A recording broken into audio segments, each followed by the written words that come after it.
I want to talk about a quote that was popularized by Geoffrey Chaucer, but it is one of those quotes that I'm sure we all know. It is something that, okay, thank you, Teresa.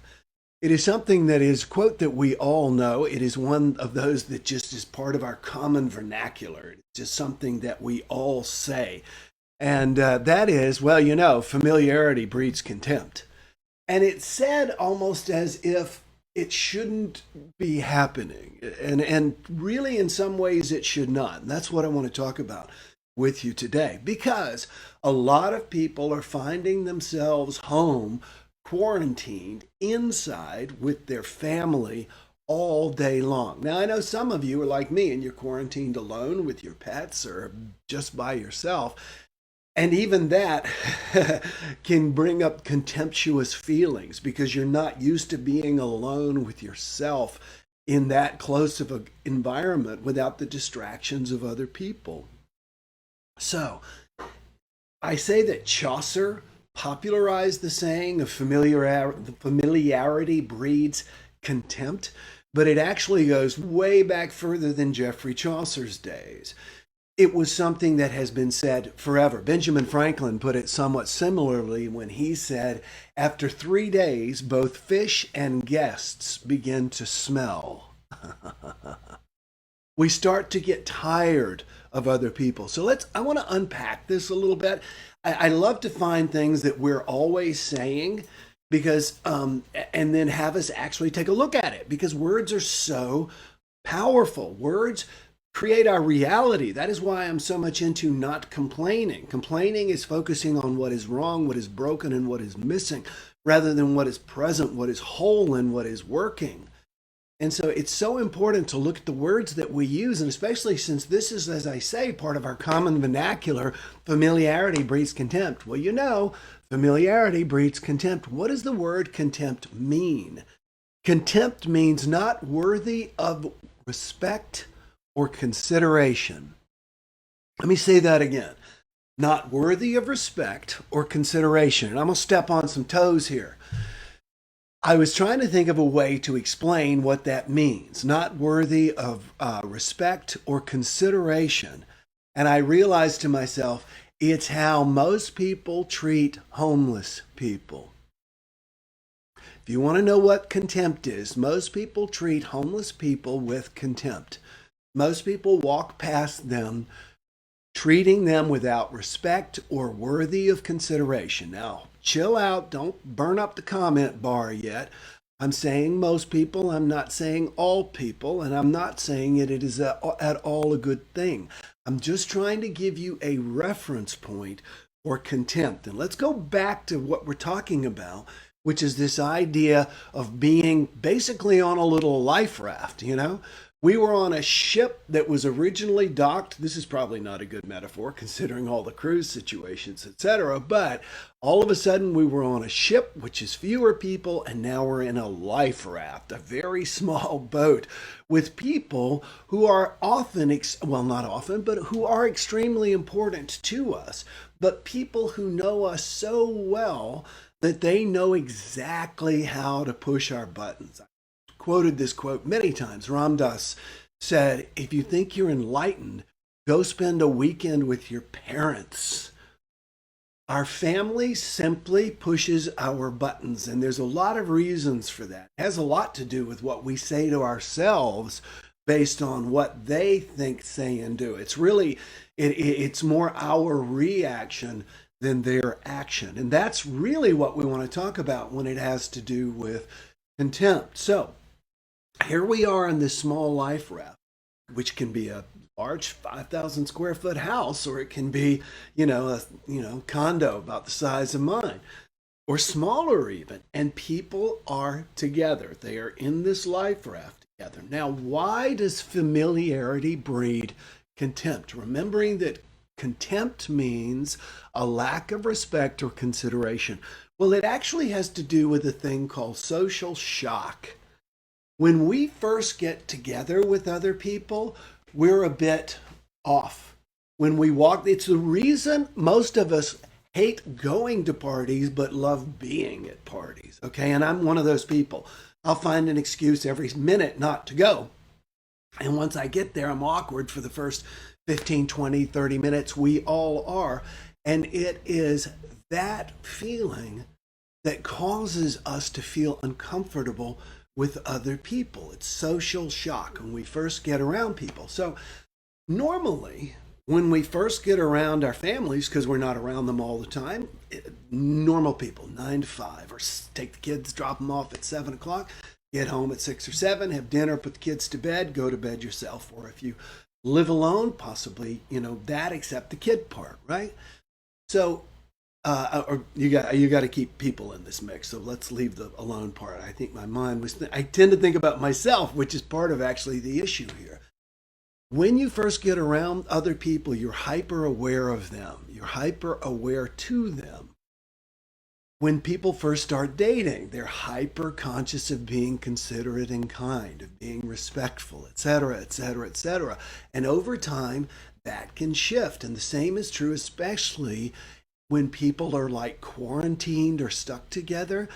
Because when you're first around people in that social shock phase, you're putting your attention on them, on their needs. You are wanting to be considerate. Now, what happens is, and we've talked about this many times, that idea of, is the light shining on me or is it shining on the other person? The more I shine it on me, the easier it is to be focused on my needs, my slights, my grievances, my irritations, my upset, etc., and not the other person. Now, if I put my concern and focus on the other person, the light literally cannot shine on me. This has to do with what Brian Tracy called the Law of Mental Exclusivity. If I'm focusing on you and your needs, then I'm not going to focus on mine. The challenge is, what we know is that the longer we're with other people, the more that focus just, it's like there's a swivel that shines the light, and it's got like a rubber band on it that's slowly turning it back towards us so that we are focusing on ourselves. And when we begin to focus on ourselves is when we actually begin to notice things that we dislike about the other person. If we put our focus on the other person, we don't. Let me give you just a beautiful example that happened this week. My prayer partner, Brian, and I were talking on Thursday morning, and Brian has 2 wonderful kids, and I mean that. They are just great kids, Olivia and Emma. And they're at home, of course, and so is Mommy. And they have a nice big house, and Brian has an office, and yet the kids were right outside the side of the door, screaming and yelling and crying and beating on things. I mean, it just... Now, I had one child. I was one of 3. So I remember the tornadoes that we were and the noise that we made. But I only had one kid, my daughter Leah. So I'm not used to that level of from kids, right? The interesting thing was that could have caused Brian to focus on himself, about how they were affecting him, and this is unfair and this is wrong. But then Brian told me a quick story about how the older one had actually gotten up in a very good mood, but the younger one had gotten up in a foul mood, and the older one was trying to be helpful, and the younger one, who just happened to wake up in a bad mood, was being a little bit nasty, and it was on. You know what I mean? And it escalated, and that's what happened. It just escalated. But Brian, rather than sitting there going, God, I wish these kids would shut up for what they're doing to me, okay? That's contempt, all right? That is having contempt for them and putting the focus on you. Instead of that, Brian knew the story in his head and he contextualized it. Same would be true as I was talking about homeless people earlier. If we understand why those particular people were homeless, we wouldn't treat them with contempt. That's my feeling. So here's what I want to do. I want to tell you a way to maintain the opposite of contempt. You need to actively, when you're in this lifeboat with these people right now, that is your home, you need to actively keep the contempt down because you all are together. So you want to actively keep the contempt down. So what is the opposite of contempt? I literally looked up the antonym. The opposite of contempt is respect and courtesy. Number one, respect and courtesy. Just like you would treat a guest coming into your home. The tone of voice that you would use, the consideration you would have, the forgiveness you would forbear. Treat the people that you're with and do it consciously. The longer you're together, the harder it is to do. Why? And I wish I could show you, but I have, studio lights around me. It's literally like the light just goes right back on you.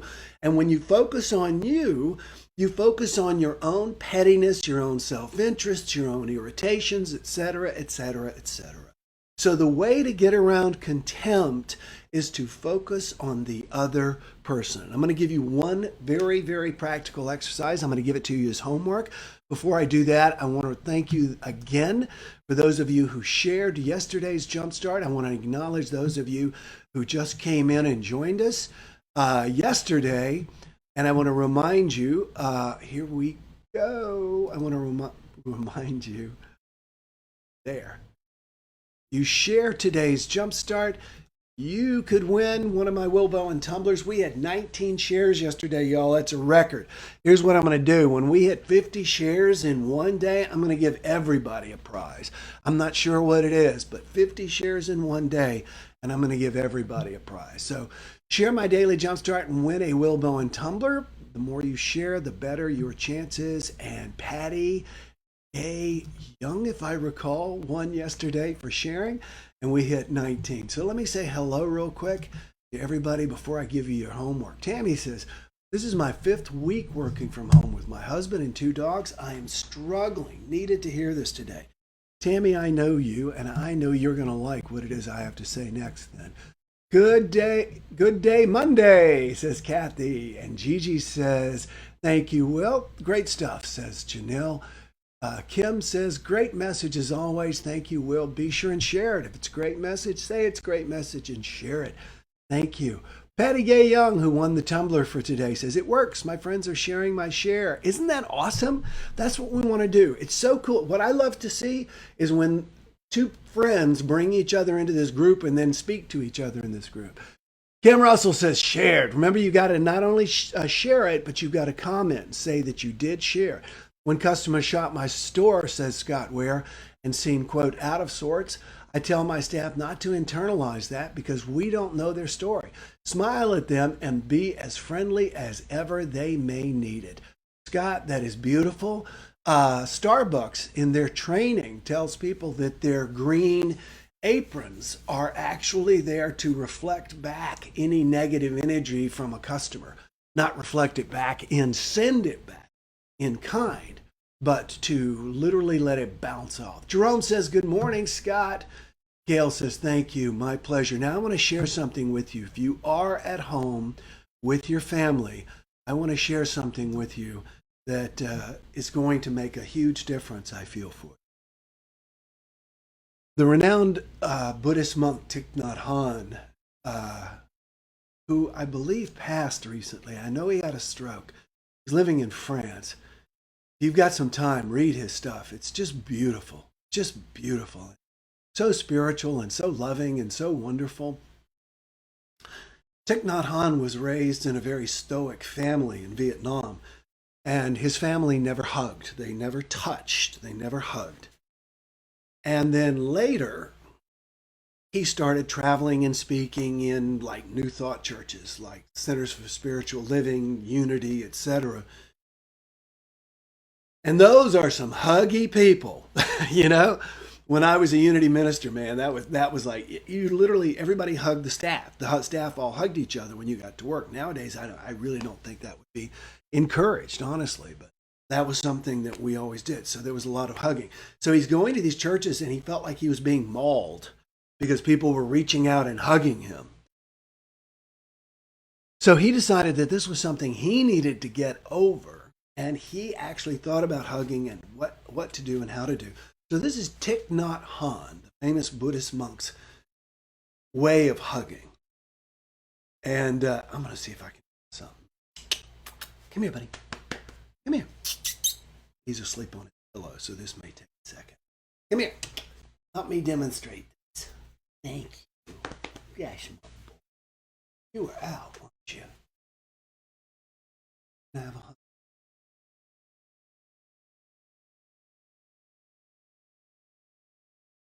All right.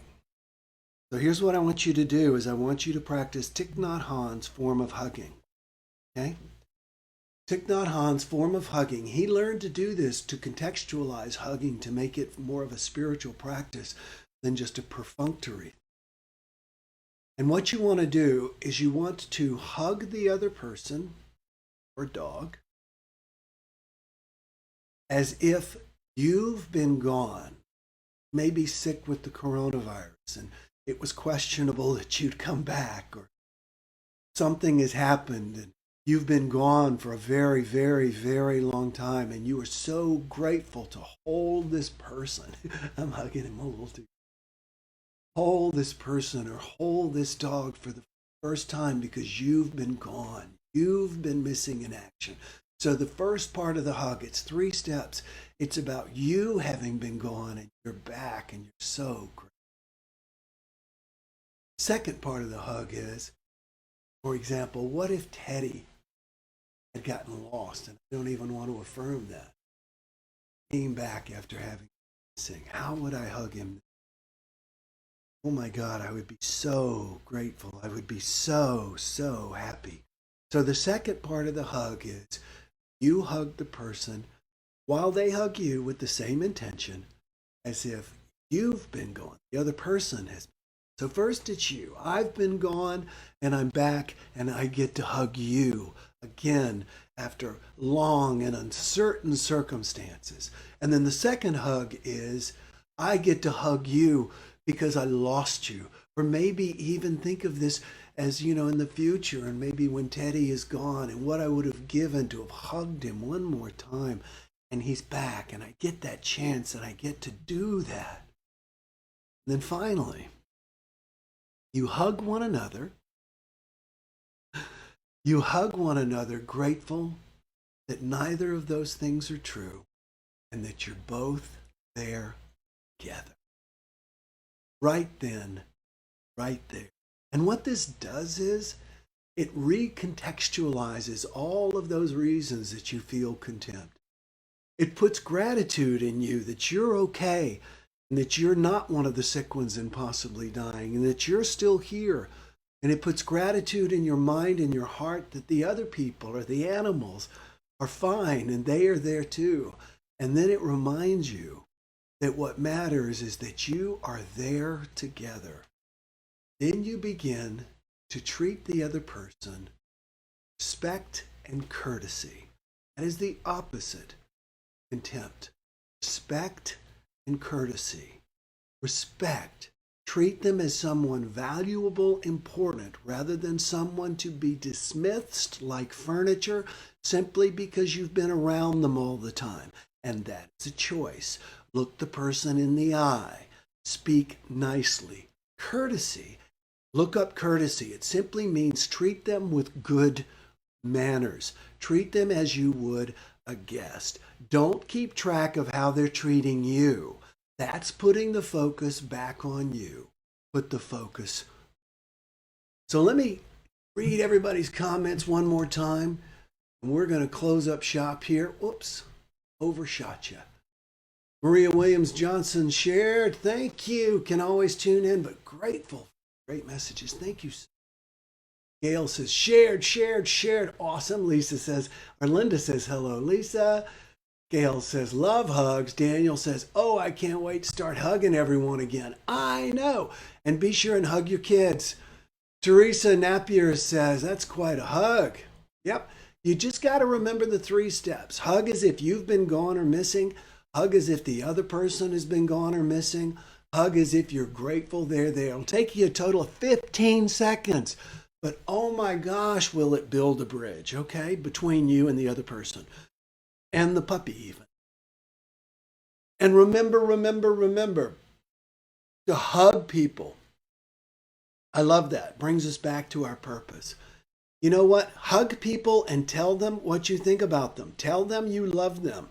My father never told me he loved me until I told him when I was 17 or 15, 14. And he said, well, that's always been understood between us. No, it's not. That's not a good answer.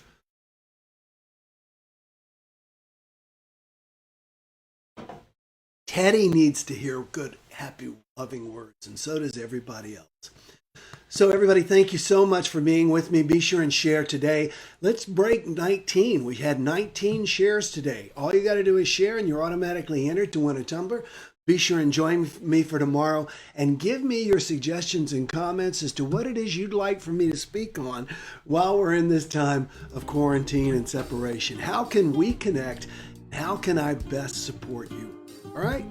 Okay, everybody, listen, have a great day and enjoy today. It's a Monday. It's going to be a great day. Oh, no more complaining people. Their lives are changing. We're flying high, creating a complaint-free world. No